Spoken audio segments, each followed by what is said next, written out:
Bonsoir Nicolas Kenny. Bonsoir. Alors, c'est clair là que David Eby a fait volte-face sur différents sujets, notamment la taxe carbone. Il n'en veut plus. Il a également fait volte-face sur le traitement forcé des personnes atteintes de dépendance. Êtes-vous surpris par ce revirement?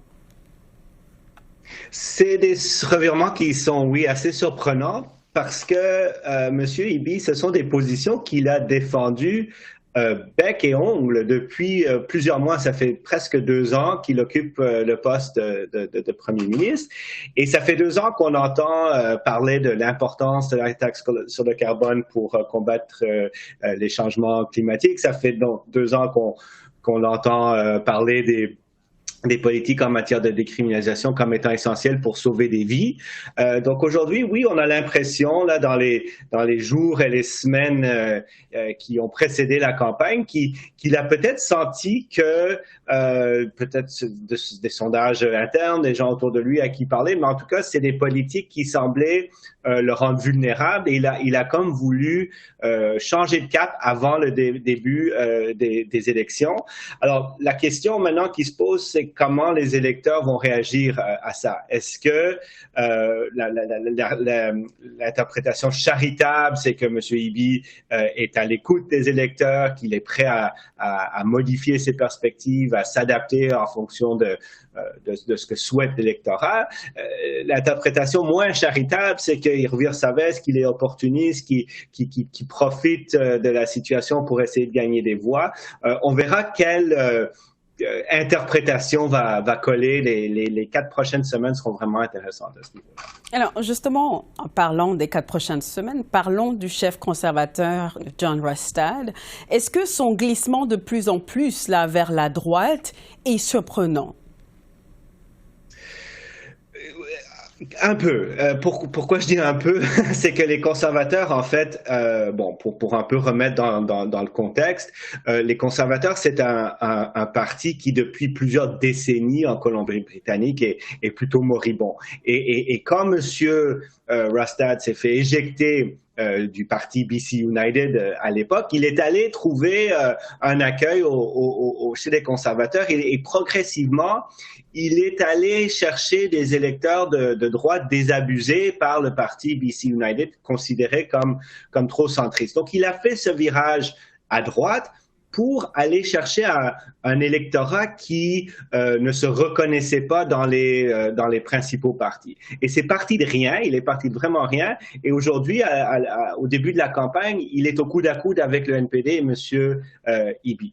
Maintenant, ce qui arrive, c'est que le parti qui cherchait à détrôner, le BC United, a complètement implosé il y a quelques semaines.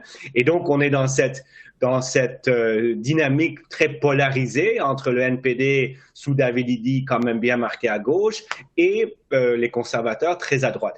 Donc, on pourrait imaginer que M. Rustad veuille aller reconquérir un peu cette droite, de dire aux électeurs de droite, mais vous savez, on n'est pas si loin de ça que vous, et on peut faire du chemin en commun. Mais ce qui arrive, c'est que M. Rustad, en effet, il semble vouloir se camper à droite, ce qui a l'avantage de vraiment le distinguer nettement de son adversaire néo-démocrate, mais qui laisse quand même un terreau fertile ouvert au centre de l'échiquier politique. Donc, ce sera intéressant de voir quel parti va réussir à convaincre ses électeurs plutôt centristes, dis-je, qui aujourd'hui se trouvent un peu orphelins d'une famille politique parce qu'ils se reconnaissent ni chez les conservateurs ni chez les néo-démocrates. Alors, vers où est-ce qu'ils vont aller? Est-ce qu'ils vont choisir un parti? Est-ce qu'ils vont préférer ne pas voter? Dans certaines circonscriptions, il y a des candidats indépendants qui on donne quand même une forte chance. Il y a des candidats verts aussi. Donc, encore beaucoup de questions en ce début de campagne sur la direction que tout ça va prendre. Cette implosion du parti qui formait l'opposition officielle juste avant la campagne a vraiment brassé les cartes.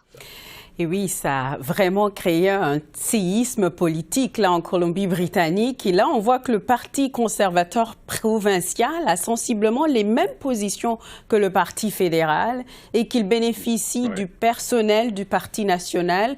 Quelle est l'importance de ce rapprochement entre le Parti conservateur provincial et fédéral?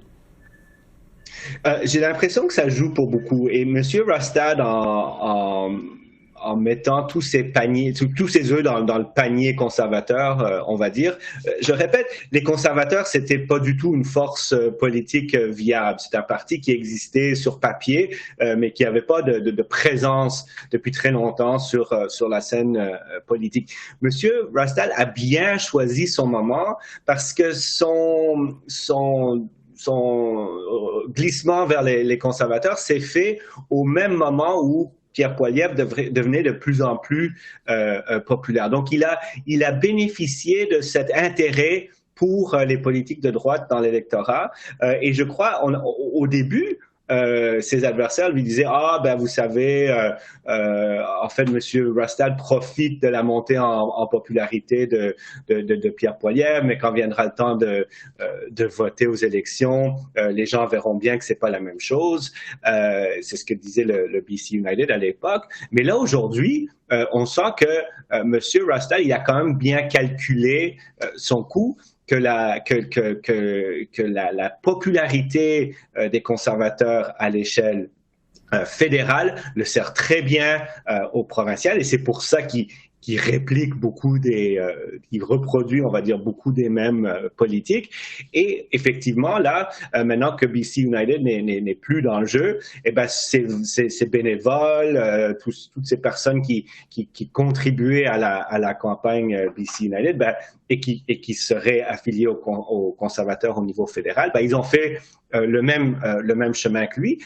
Donc, ils se trouvent en bonne posture pour entamer la campagne. Bon, maintenant, le défi pour eux, c'est que ça reste un jeune parti qui n'a pas beaucoup d'expérience, dont les coffres sont pas du tout aussi garnis que ceux du NPD. Donc, on va voir si vraiment ils vont tirer profit de ces bénévoles, etc., pour monter une campagne crédible. On est qu'au tout début. 4 semaines, c'est quand même long. Il peut y avoir beaucoup d'embûches sur le parcours. Certainement en politique. Merci beaucoup, Nicolas Kenny. Merci à vous.